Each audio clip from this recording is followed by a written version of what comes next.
Hello folks, this is the video tutorial for the homework number 1 and this particular video is for lab section 51, which is meeting on Fridays 8:30 to 11:20 a.m. Now, I've given two problems, but I've asked you only to upload problem number 1, okay? But the tutorial is going to cover, or the video is going to cover both uh, problems. Here's the situation. We have a geometry like this, and the only reason I put a coordinate system here because I want to be able to talk about planes of symmetry, and in order to do that in a meaningful way, I need some kind of coordinate system here. So the length of this shaft is 10 inches, and the radius of the shaft is 0.5 inch, and then there is this little embossment on the front, and I'll show you how to do that. And the face ABCD is subjected to a pressure of 400 psi, and the end at the other side is clamped. Now, the first thing we need to do is to create a geometry, and you have two options. Think about whether there are any planes of symmetry, so you model only the portion that you need, or you create this geometry as it is and then go and cut it with the appropriate plane to get what you want. Okay, when you look at this problem number 1, notice that, use your common sense, xz is a plane of symmetry. In other words, you can cut this thing with a plane right in the middle parallel to xz. Also, xy is a plane of symmetry. So in other words, you can cut this thing with a plane which is parallel to xy. So basically what I'm telling you is that you need to model 1/4 of that geometry. However, we can model the entire thing and then do the cutting later on. And that's exactly what I'm going to do. Okay, so let's go ahead and do that. So here's CATIA, start a part file. Remember, this is a single part, therefore don't start with the product. You do that with the product, and you don't upload everything that you needed. You're on your own. Now, here's the part, and let me save this thing, file, save management, and this is exactly the way you're going to do that, things you're going to do on the midterm, on the final. So save as, okay, on the desktop, I'm going to create a folder, and the name of the folder is going to be homework 1, lab 51, lab 51, okay, and in it I'm going to save this thing as problem 1. Problem 1. How about I called it my last name?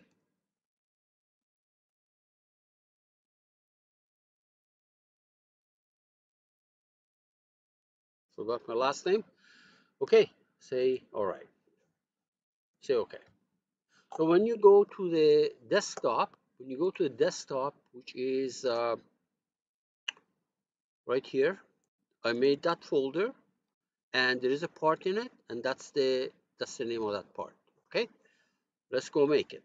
So you do that on a convenient plane, and I don't insist that it be on the x, y, etc., etc. So on this convenient plane, I'm going to draw a circle. Let me go to part design.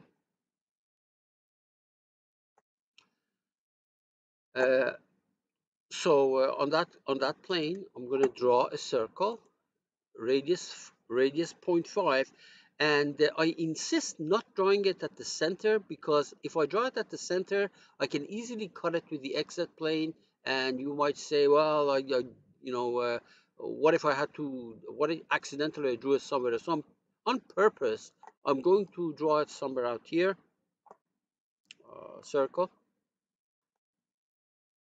If I had to do the problem, I would center it at the center it at the origin. But I'm not going to do that. So let's see now. This radius is uh, what's the unit here? This is millimeters. So my units are, I think, these things that I have there are in inches. That being the case, okay, let me make this thing diameter of 1 inch, which is fine.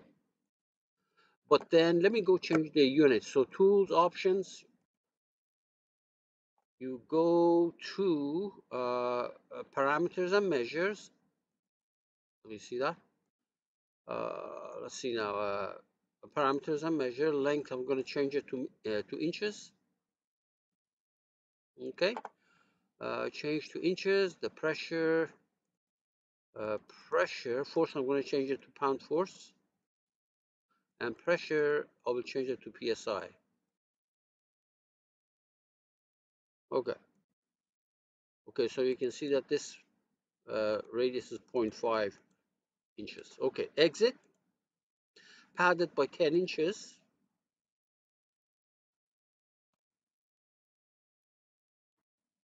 Okay. And then I tell you what to do at the very end. At the very end, you go and on that face you draw a rectangle, which is 1.5 by 0.315. Okay, so let's see now. On that face, I will sketch a rectangle. Now, the thing is that the we want to draw that. See, we want to draw that rectangle and center it about this circle. Okay, so maybe what I should do is so that I have a reference here. Let me look at the view from the front. Let me create a point here. Okay, and uh,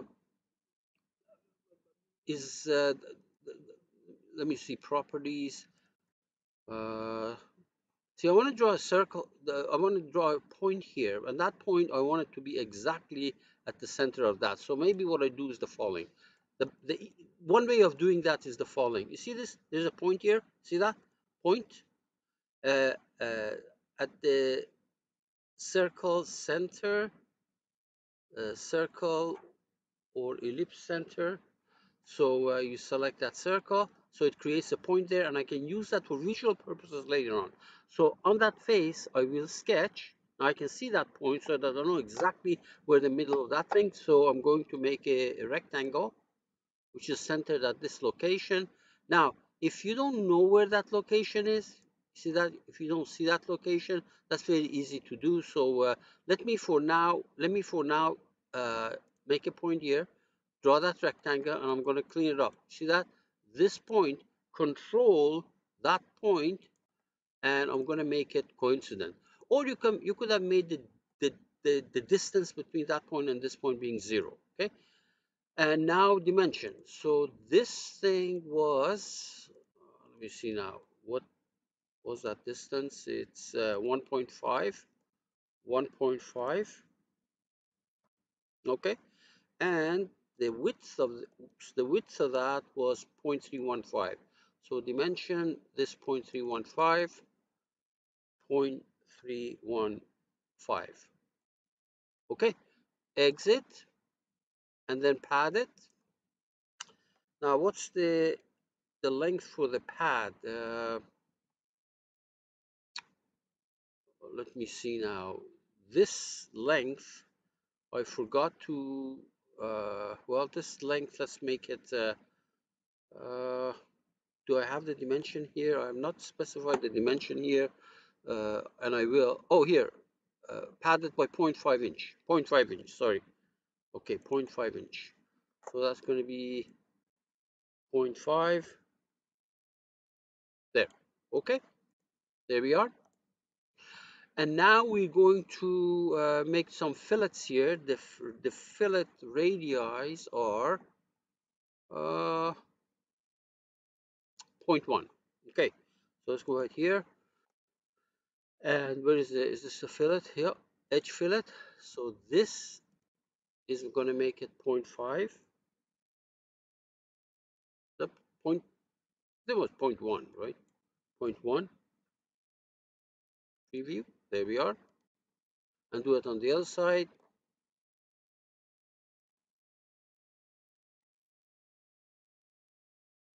Say okay, very good.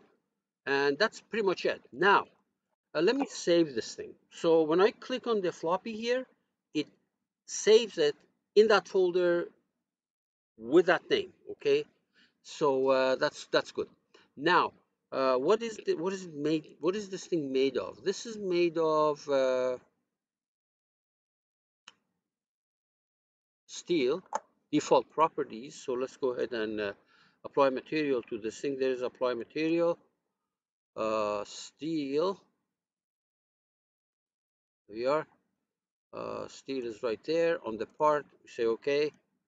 Notice that it's right there. If you want to change the properties, you double click on it and put your new numbers here, but this is fine. This is the material property for steel. All right, and that's pretty much it as far as now. Okay, so in this problem, we know that we have to cut it with a plane parallel to XY and a plane parallel to XZ. Now, if I had drawn this thing so it was centered at the origin of that sketch, then I could have used the XZ and XY system, but I didn't. So what I'm going to do is I will make those planes. So for example, let's see now. Let's make a plane. Let's make a plane. Offset from a plane, that plane, okay? And in the other direction, let's see now.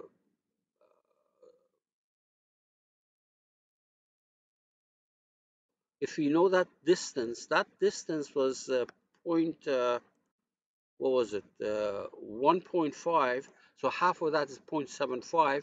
So we go 0.75, 0.75. There we are. This is exactly halfway. This is exactly halfway between the top and the bottom of this embossment. And then I need another plane that goes this way. So let's do the following. Another plane. Well, what I'm going to do is the well, I need a plane that goes in this direction. Okay. So there are different ways of doing it. For example, you can say, okay, parallel through a point. Well, let's see now. Maybe the best way is get a point here. Oh, we already have a point there, okay? And we want it to be, see that, parallel through a point, okay? So the reference is parallel to the, what is this plane? XZ plane, and through that point, this point.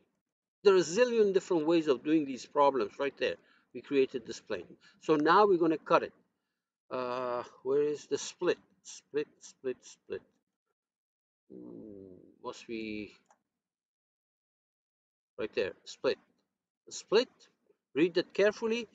Splitting element is this plane.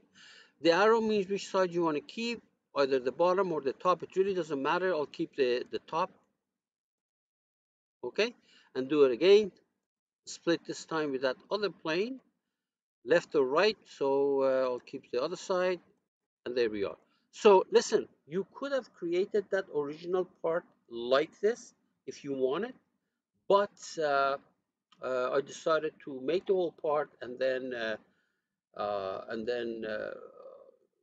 cut it with these planes. Now the advantage of doing it this way is that when I do problem number 2, where they may not be in the planes of symmetry, I will deactivate some of these splits. Okay, so save everything. We are done. Simple geometry, and now we're going to go to generative structure analysis.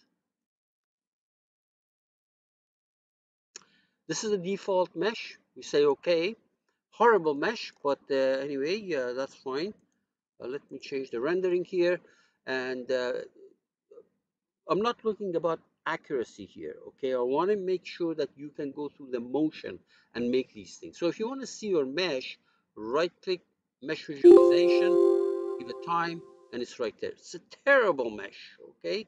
But you know what? Actually, I don't want it to be that terrible, so I'm going to make this thing maybe point, I don't know, 25. It's parabolic, fine. That's more civilized. Okay. Now the rest of the problem, you have to deactivate this. But notice that it says, identifying plane of symmetry and getting it carries a lot of weight on the midterm and the final. Okay, be careful. Well, actually, on the midterm, because the final does not involve any finite elements. Okay, so it says make sure that the mesh around the fillet is finer. So here's what we do. This is what you do for getting a finer mesh in a certain area. So you see this toolbar. It says Model Manager. If you expand this second one, that one says local mesh size. See that? If you expand this thing, this is local mesh size. You click on it, and it says, okay, where do you want to create a finer mesh? The support is that fillet. And notice that what it did, it put something there which is smaller than that. But as a matter of fact, I'll make it a lot smaller. So maybe 0.1. You see? So this carries points. Uh, yeah, if you want to look at your mesh now, right-click Mesh Visualization. There we are. You see this? Over here is small. If you're not convinced, then I can go and even make it even smaller, further, 0.05. Because you might say, oh, I don't see this is the same size. So, well, let's try it now.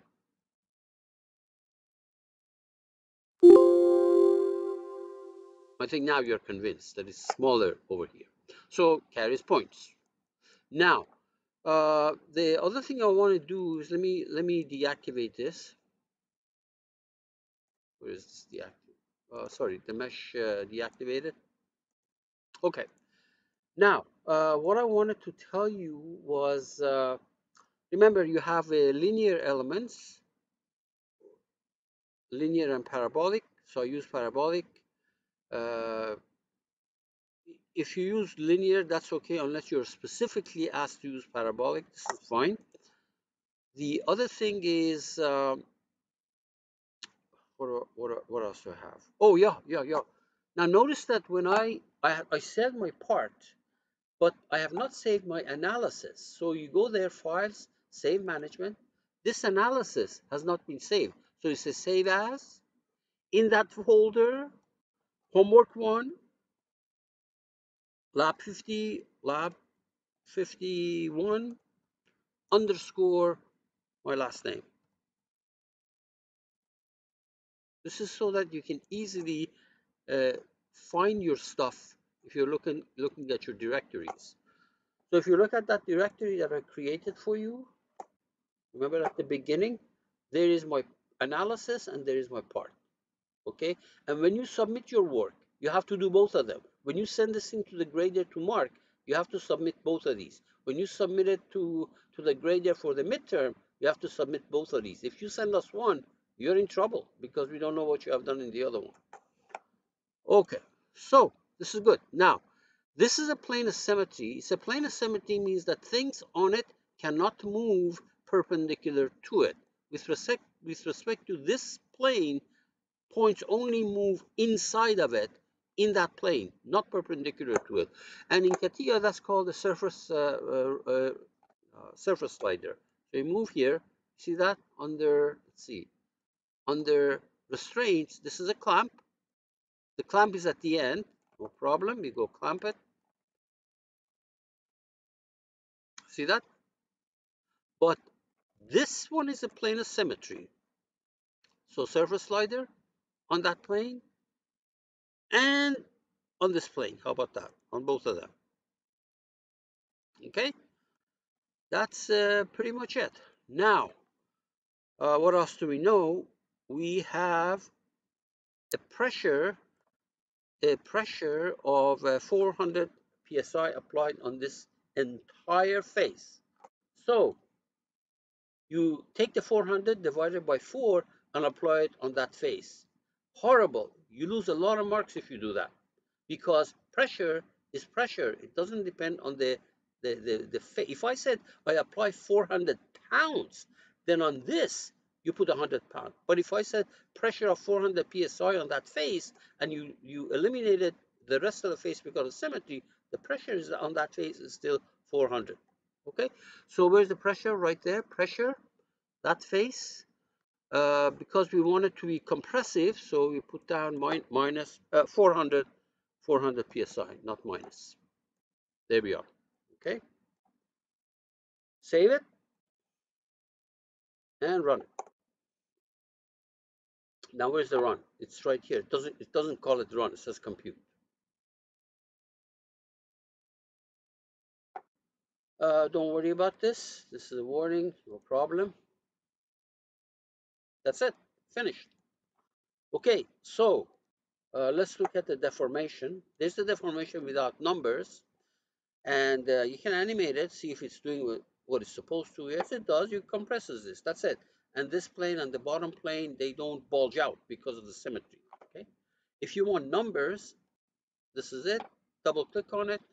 Change this into average ISO, and change the rendering to material shading right there.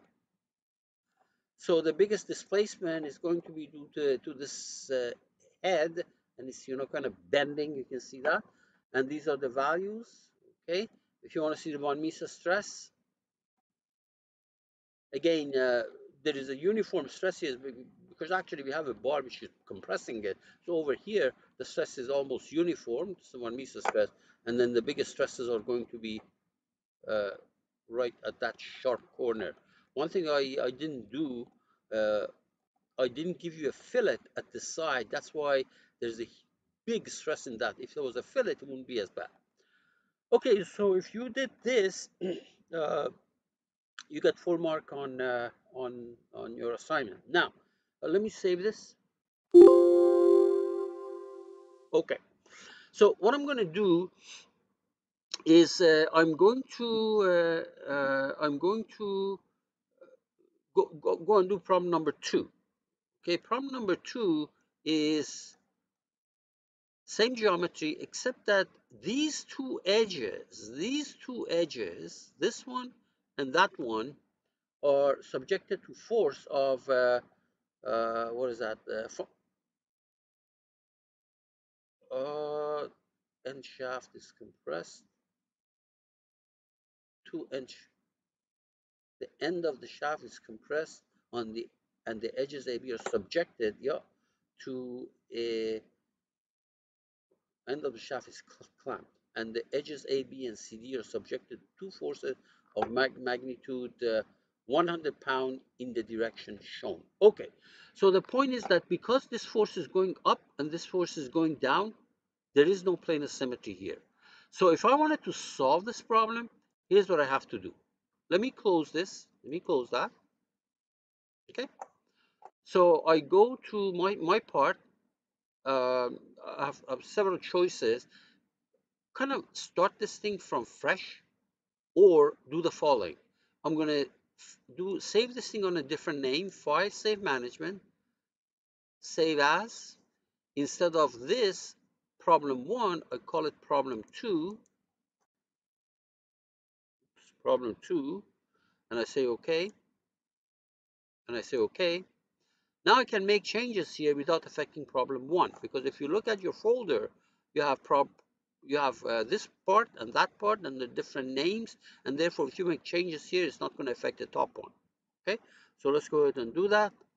And the only thing I want to do is I want to remove these splits. Delete this. Either delete it or deactivate it. That's entirely up to you.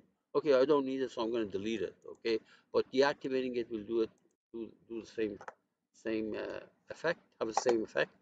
Delete it. Good. So there it is. And this is my part. Save it. And now I'm going to go to generative structure analysis. Static analysis. Change the rendering so that you can see it better. There we are. Let's go refine the mesh here. Remember, I took a smaller mesh on the test. If you're not asked to choose a fine mesh, go ahead and use the default given to you by CATIA. But if you're asked to refine in certain area, then of course you have to do that. I don't remember what I put here. 0.25, I think. Is that what it was? Yeah. Maybe it was 0.5. I'm not sure. 0.5. Okay, yeah, that's fine. And then you want to refine it in the areas, in the fillet areas. Okay, this is a horrible geometry. You can see that this is terrible. That's why you get big stress in this area. So the critical stress area wasn't there. It's terrible. You put a fillet. You have to put a fillet there. Okay, so don't design something like that on the job. You're going to be fired. All right, so what is that? Here, local mesh size on this. You can simultaneously set it, two of them. And that size is good. So if you look at your mesh, okay, you can see that in the fillet area, you have finer mesh. Deactivate this. Deactivate your mesh, because with the mesh in front of you, you cannot apply load, you cannot apply restraints, etc. So go back and clamp that. Okay.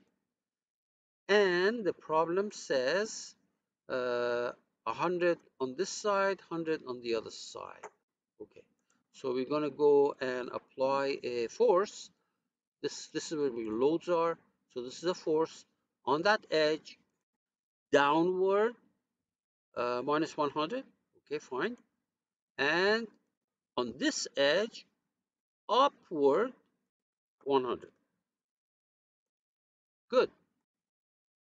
And we save everything. Now remember, this analysis is not saved. We are done with problem 1. So this is problem 2. So file, save management.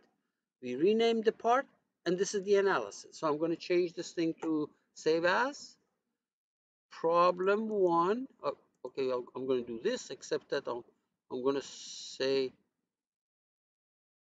I'll call it problem 2. Okay, this was a bad idea. We should have called it problem 2. So I'm going to call this thing analysis 2. And say okay. And then I'm going to run it. I would have liked to call it problem 1 and problem 2 for the analysis, but I forgot. So instead I just called it analysis 1 and analysis 2. Okay, so let's look at a deformation. Right there, you can see that there is no plane of symmetry. You can see this is on the torsion. Okay, if you want to look at the displacement, right there, double click on this, average ISO, change the rendering. The rendering is down here, material shading. And incidentally, if you want to see the elements here at the same time, so all you do is you go to this last one, question mark, right there. You can see that. If you want to see the stresses, one meter stress specifically, this is no brainer. You know what happens. The biggest stresses are going to be here. Edge loads are terrible. It's like concentrated loads. You should try to avoid in real life edge loads and concentrated loads. Instead, apply some kind of a pressure to it. There.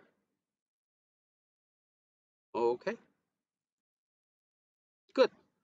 So let me save everything and show you that the GA can find your stuff now. If you go to this folder, homework 1, there is problem 1 and the analysis that goes with it, which is right here. This is what I meant. I should have called this thing problem 1 instead, and problem 2 and analysis 2.